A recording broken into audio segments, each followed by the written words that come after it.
Because the pump's already hooked up, we're just going to take out the back pump here and disconnect the wires. So the first thing we're going to do is we're going to take off the 2 screws here. We're just going to undo them. Don't take them out all the way. They were really not meant to be taken out all the way.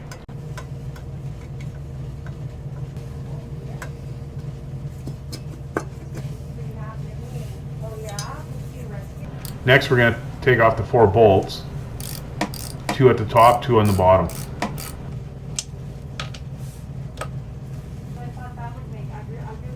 After getting the bolts out, just slide the back of the motor right out. Next is taking off the wire out of the side of the pump.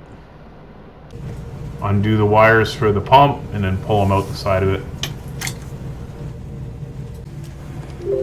Pull the front off. Remember how it goes back on. It says top right there. So just make sure you put it back properly. Take some pictures if you have to. This is what it looked like on the bottom. Obviously there was a seal that was leaking and sprayed back on the bearing. Next, in the back, we're going to take off these 2 small little springs and just a pair of needle nose. Remember to videotape this, or at least take pictures of it. Use a pair of pliers to separate piece a bit so it drops out. You don't want to bend it too much.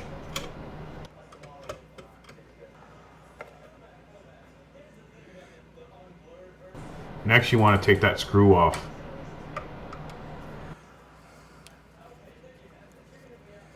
To get the impeller off in the front, you're going to have to get a wrench on the back piece here, just to hold it so you can undo the impeller.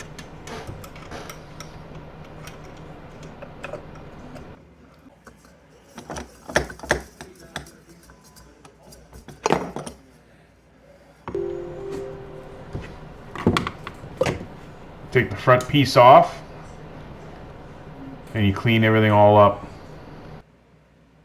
Take the 4 bolts off. Once you get the bolts off, pull the plate off and clean everything all up. Go to the back and take off the 4 screws in the back, but don't pull them out all the way. Once you get the 4 screws off, you want to bang that shaft. Make sure you don't bang the inside of that thread. Now it's going to show the front of the pump. There's a little bit of a gap there, so you want to try to get a screwdriver in there or just tap.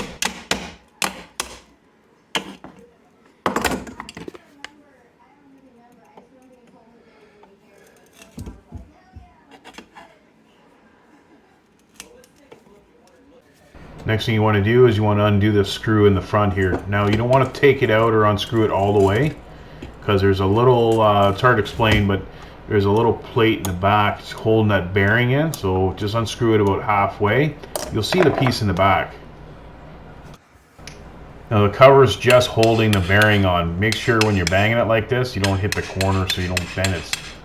You also have to watch that little plate I was talking about, because if it swings back on the bearing, you're just going to bend that little plate. Just going to make sure it's moved out of the way.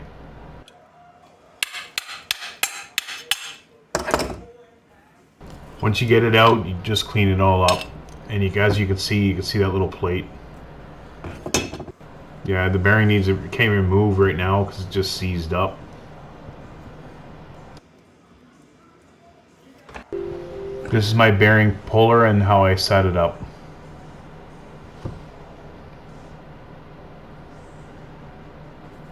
Don't forget, there's a C-clip right on the bottom, right there. Almost forgot about it. So if I would have started pulling, it would have been really tough to do, and it would have broke right off. So you want to get that C-clip out of there. So I just got it off with some needle nose.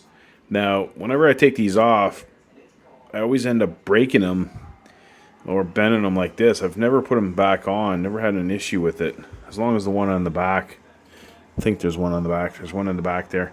As long as that one stays there, no reason to take the one off in the back. So most pumps don't even have this, so maybe their engineering people decided that it's good to have there, but I've never had an issue, never put it back. So I got that one off. I'll link down below how to get this, how to get a bearing off. Just wanted to skip this part to make it a little bit faster. So we got the other pin and everything down below. That's just a plastic piece just to help it from rusting. Now there's numbers on this thing, so just clean it all up and just order whatever numbers that's on it. But I'll link it down below just in case you can't find it.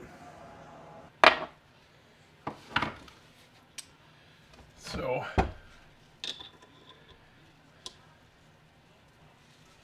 my other videos, I always show, you always use a socket,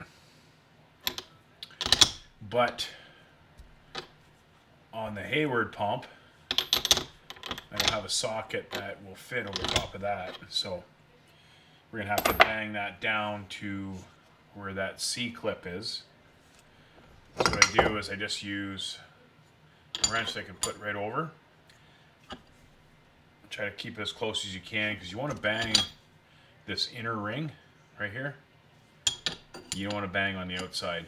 So I just tap it. You don't have to bang it that hard, so you're just bringing it down.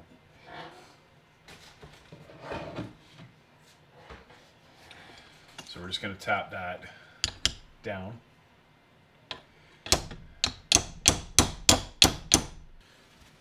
Okay, finally got it on. Okay, we're going to put this part back on. Let's make sure this is out of the way.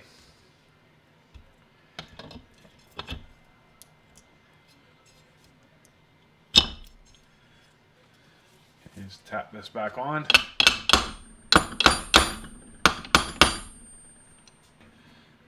Tighten the screw back up.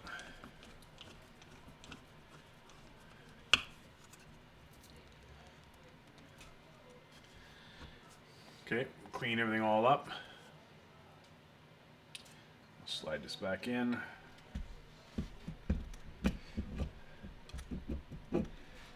Line up our holes with the pin coming out. This will all get sucked in once you screw everything together.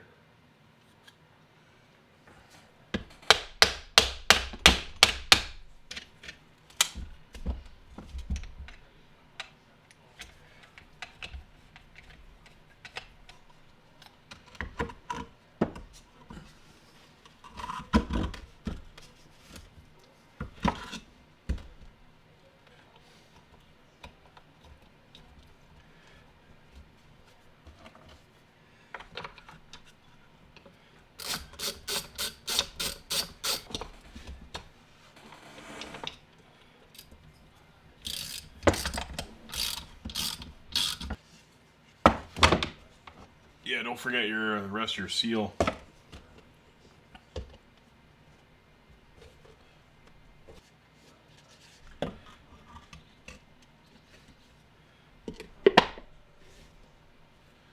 Yep.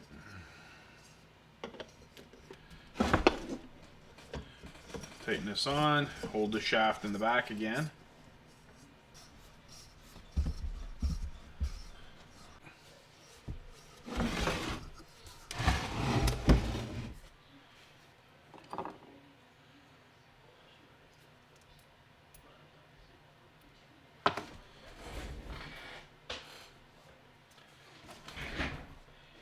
With that piece on first.